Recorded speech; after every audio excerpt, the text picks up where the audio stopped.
We're about to spend a week with two social media obsessed teenagers. I think I spend way too much time on my phone. I just scroll and scroll and scroll. It's terrible.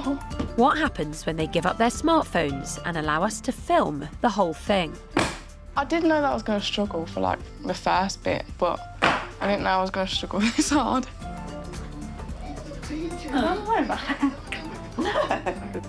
Lots of kids say they see stuff on their phones they don't like, and social media companies stand accused of not doing enough to protect them. Kind of just stains your brain, and it's all you think about for the rest of the day. We are asking a private company to moderate themselves. We're just like asking a tiger not to eat you. Calls to restrict our kids' use of smartphones are growing. I personally would ban them, and I think we need government directive to do that. But is a ban really the answer? I don't think we should expect kids to use their phone less, because we're not, I'm not, you're not. I don't think anyone is.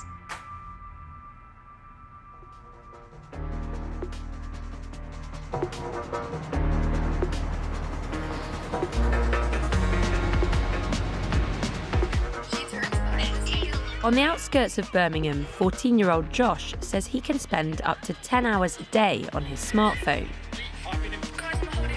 He messages his friends and scrolls through hundreds of TikTok videos. It's pretty much like my best friend. Like, I use it every single day. I always have to have it next to me because, like, I won't get scared that I'm being, like, left out or something. During the week, Josh's mum makes him leave his smartphone downstairs at night. But at the weekend, it's a different story. I'll, like, watch my phone throughout the night. My phone will be, like, constantly going off, which will wake me up, and then I'll have to check it just to see if I'm not, like, missing anything important. And normally at 4 in the morning, it's not that important. He's very tired the next day because he's been up all night and he's not had enough sleep. Sometimes even when he's asleep, you can go in and he's still holding the phone and it's still playing a TikTok video or something. A few miles away, 13-year-old Kia is also rarely off her phone. When I'm not at school, I probably use it like a lot, like most of the day. She scrolls through dozens of videos an hour and chats to friends and family around the country. Sometimes I stay up all night, maybe until about like 5 a.m, watching TikTok or playing games or watching Netflix or anything like that. I just scroll and scroll and scroll. It's terrible. Sometimes I'll go to my sister's and the family will meet there, and she'll just go upstairs and be on her phone.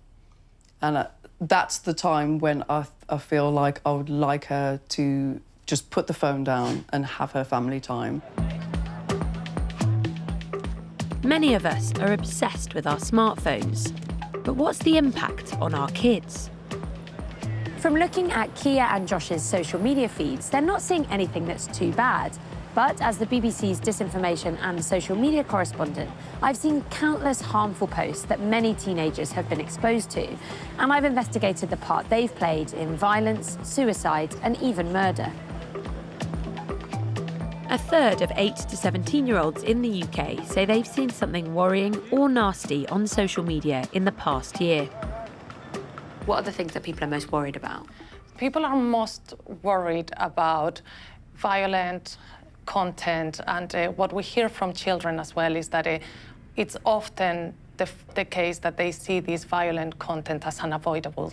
Access to pornography is also one concerning area where children are accessing pornographic content younger and younger in age. Tends to be a minority of them that get exposed to the most harmful content. What we know, however, is that once you're exposed to that harmful content, it becomes unavoidable. Radical moves are being proposed to protect kids around the world. Florida's banned social media for under 14s. France is talking about a smartphone ban for under 13s. And in the UK, calls to delay giving kids smartphones are growing. So what would it look like if we take kids' phones away? I'm about to conduct a not very scientific experiment to help me find out. In Birmingham, smartphone obsessives Josh and Kia have agreed to give up their phones, tablets and personal laptops for a week. I feel quite nervous about it because then it's just not gonna, it's gonna be like really weird not being able to like message everyone every day. I think my main feeling will definitely just be being bored, because when I'm feeling bored, I'm just like, oh, I'll go on my phone. So let's start with your phone. And it goes... Got everything else. Thank you very much. Their mums will look after all their devices. I think she's going to go stir crazy by the end of the week. But we'll see.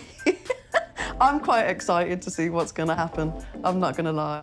We're giving both teenagers brick phones with no internet access in case there's an emergency. So this is your new phone. What? A very old phone. Do you like it? Yeah. There's only numbers. No, it's like being a kid when I was a kid. Do you know how to turn it on, Josh? I have no clue. It's like Christmas. They've agreed to let us install cameras in their homes to see what happens.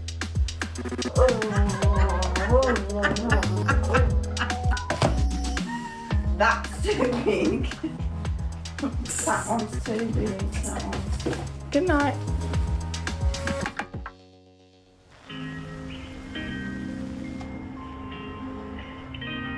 It's the first couple of days of our experiment.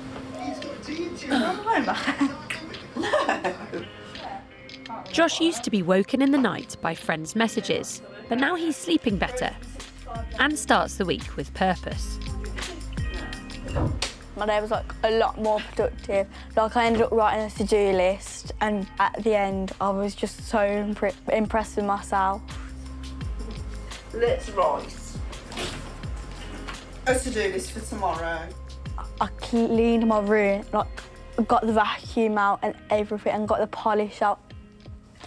I think it's actually immaculate right now.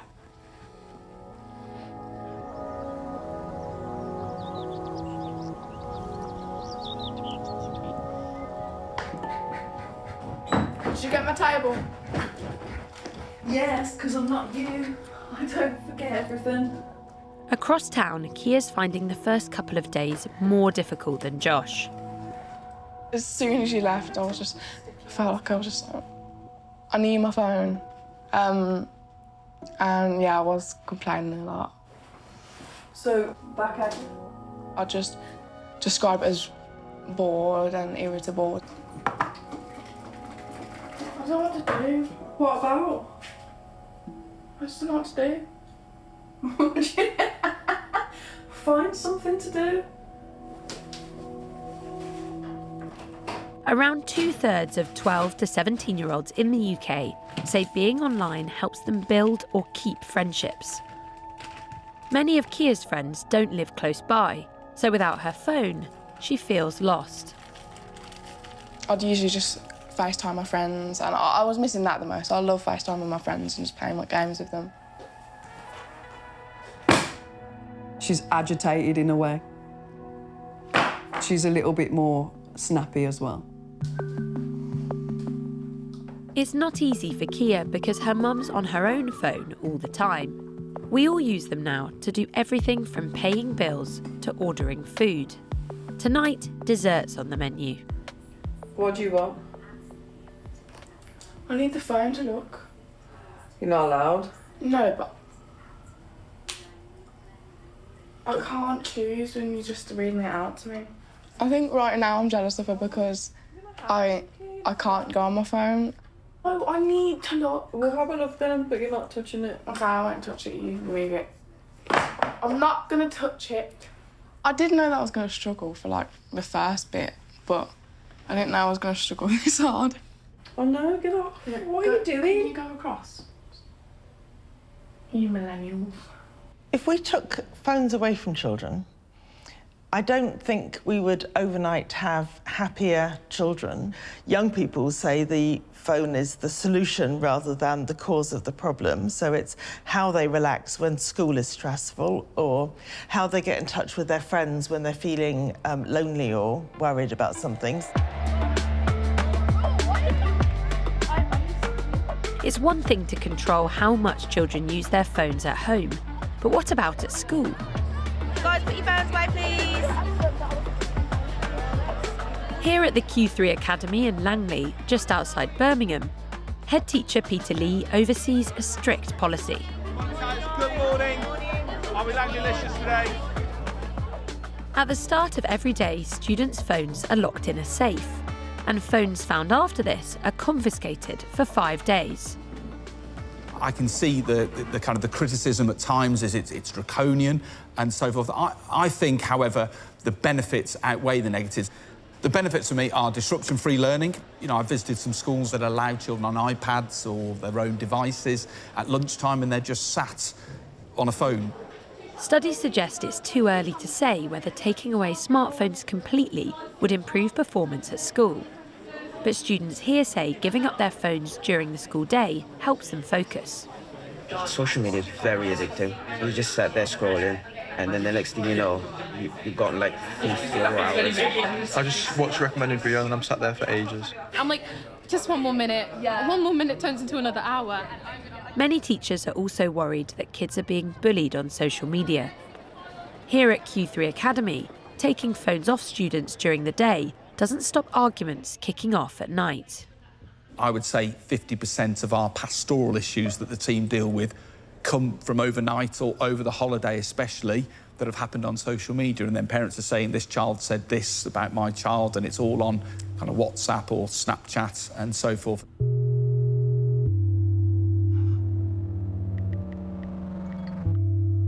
Children are more likely to be bullied in person than they are online. But if it happens on a phone, it can feel relentless. What we do have is evidence that bullying is now more 24/7 because it's always there on your phone and it's hard to escape. When it happens to you, it's more all-encompassing. I think that's notably worse than it used to be. Josh.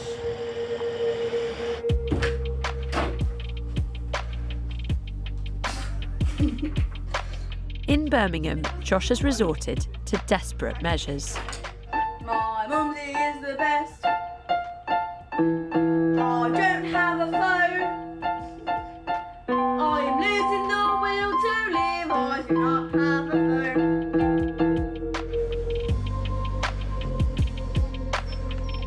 Kia's doing much better than she was and is using the time to get out of the house more.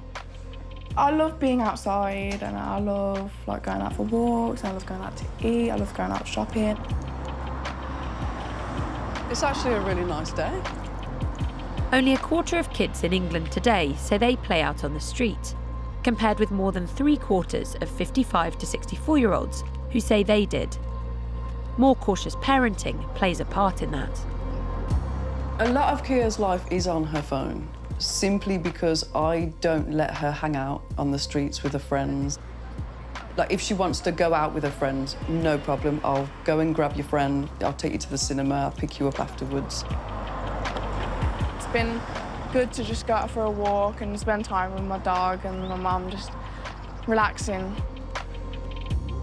Over the last 10, 20 years, we have reduced free playtime at school. We have reduced what many children used to love, which was the walk to and from school, because we drive them about everywhere. They don't know where they can go and casually meet their friends in a way that, you know, parents are going to let them do. So they go on their phone. The more time kids and adults spend on smartphones, the more money the social media companies can make through ad revenue. They use computer systems called algorithms to recommend stuff they think we might like. based on the preferences of other users like us, and also what we show an interest in. It's all to keep us coming back. But some of the content that can keep us gripped can also be harmful. Kai is 18 and says he's had violent and misogynistic content recommended on various social media apps since he was 15. Some of the stuff is just like really gratuitous violence, like. And you push it like it's a good thing. Kai's into boxing and martial arts, but he doesn't want to see the violent images he says the algorithms are serving up on Instagram and TikTok.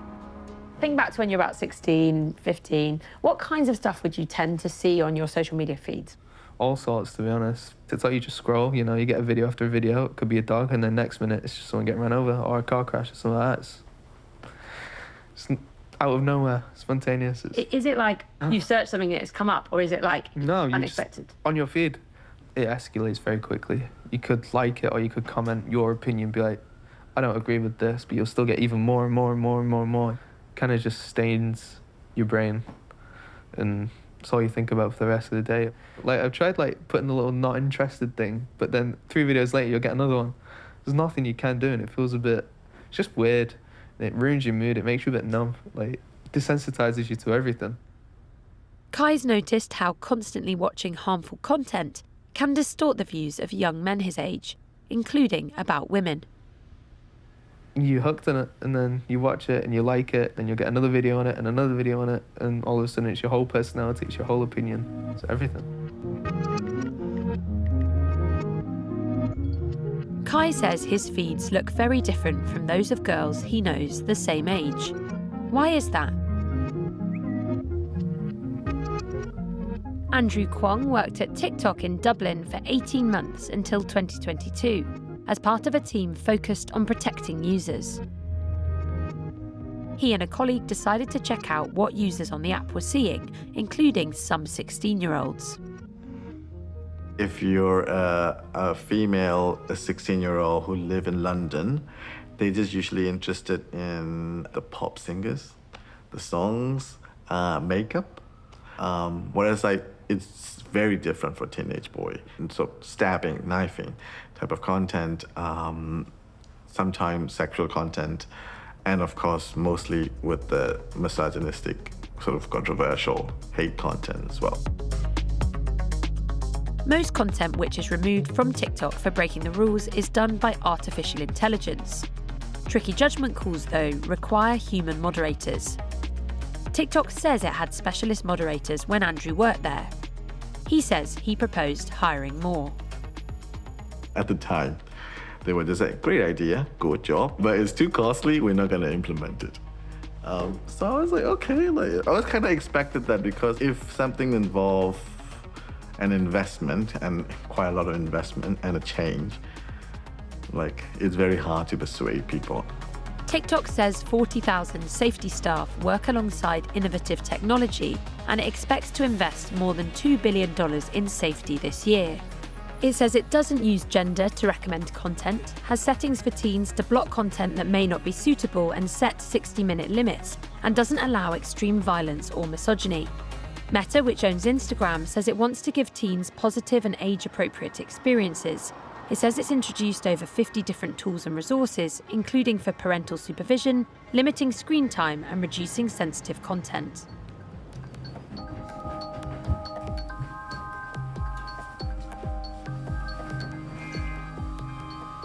I just feel like I'm on Gogglebox. Kia got her first smartphone when she was 7, and soon found herself thinking about how she looked. When I was younger, I definitely used to feel insecure, like when I was 9. I'd see these girls on TikTok with the really nice bodies, and they'd be dancing.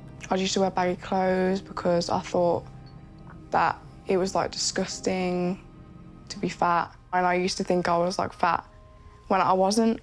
But social media and their unrealistic things made me feel like that. The time she was saying those things was really upsetting. She was chatting to me, she was chatting to my sister. Have you sorted out your homework here? No. Why? Having a strong family helped Kia at that time massively. It was hard, but we did it.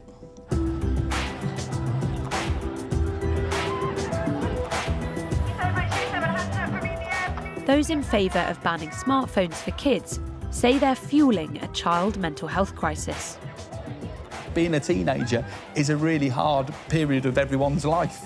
And it's kind of with the tsunami of kind of social media on top of children. I think in maybe 20 years' time, 30 years' time, we will look back on mobile devices like we view cigarettes. I personally would ban them, and I think we need government directive to do that. The evidence isn't clear. In the last decade, kids' smartphone ownership has rocketed. And since 2017, there's been a rise in suspected mental health issues in children in England. But that doesn't necessarily mean smartphones cause poorer mental health.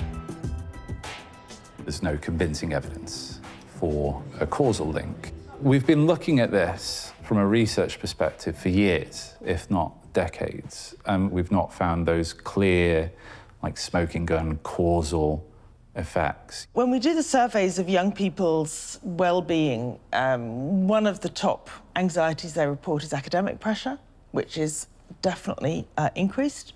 Competitive pressures. They talk about worry about how they look, which we could link to the phone, we could link to broader consumer culture. There are lots of pressures on families and on children nowadays, of which, you know, the phone is a small, if very visible part. Right, should we make some dinner? What we having? Wraps. Back in Birmingham, Josh is spending more time with his mum, Carrie. It's been nice. I've really enjoyed spending time with Josh this week. I thought we were besties. We are besties.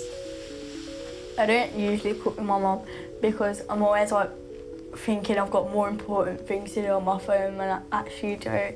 Like the more important thing is like getting to spend time with my mum. But it's still a struggle.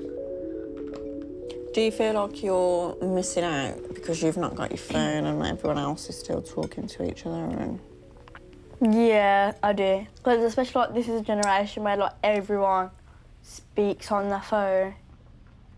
I think at the start of the week it was a lot more easier, but now I'm thinking that it's like a lot more tricky. Pretty much my whole life is on my phone, because like that's how like I organise things, like to go out with my mates, and to like that's how I have conversations that I might not be able to have at school. Always on that bloody phone. What? I'll remind you of this later, okay? I've tried my hardest around Josh not to really use my phone as much. I do tend to get lost in TikTok myself. You think, oh, I'll just have 10 minutes of looking, and then the next thing it's an hour and a half later, and I've maybe burnt a pizza or two. Kia's spending more time with her mum too.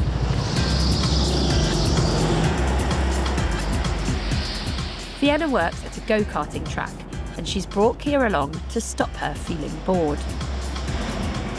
There are lots of things parents could do, some of which are about providing alternatives, about doing other things together, about finding just kind of ways of keeping the phone in balance so that it's not all focused on that bit of technology. This was much better compared to my phone. It's so fun because you're actually doing something other than just like sitting there and being on the phone. You're actually doing something. It's really fun. For years, social media companies have largely been left to police themselves. Andrew Kwong, who's worked at both TikTok and Meta, says that approach hasn't worked. We are asking a private company whose interest is to promote their product to moderate themselves, which is like asking a tiger not to eat you. Kids have to be 13 to get on most social media apps. Now, a new UK law will force social media firms to verify kids' ages and stop them recommending porn or other harmful content. Media regulator Ofcom is in charge of enforcing it. Fixing algorithms is a very important element of the solution. So content that is pornographic, promotes suicide, self-harm, or eating disorders, that we are suggesting that all that content should be out of the feed of children and young people. Then for other categories like violent content or hateful content, we want the prevalence of that content to be very much reduced in the algorithm. How feasible is it in reality? I'm an optimist in terms of the potential of technology. And is it possible? I think, of course, it is possible. Ofcom says it can fine social media companies or could even bring criminal prosecutions if they don't do enough. But measures won't come in until 2025.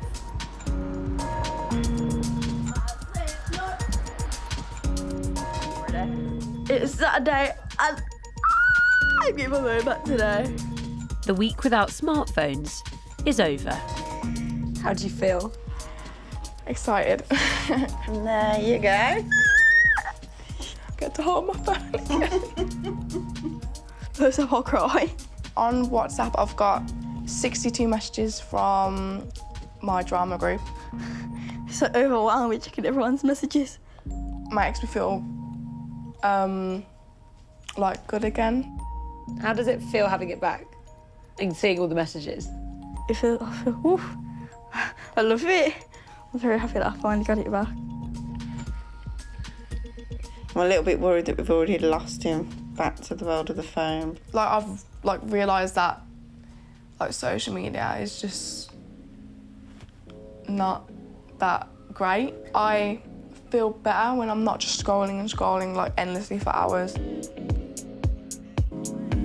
Our experiment has revealed how hard it is for kids and their parents to live without smartphones.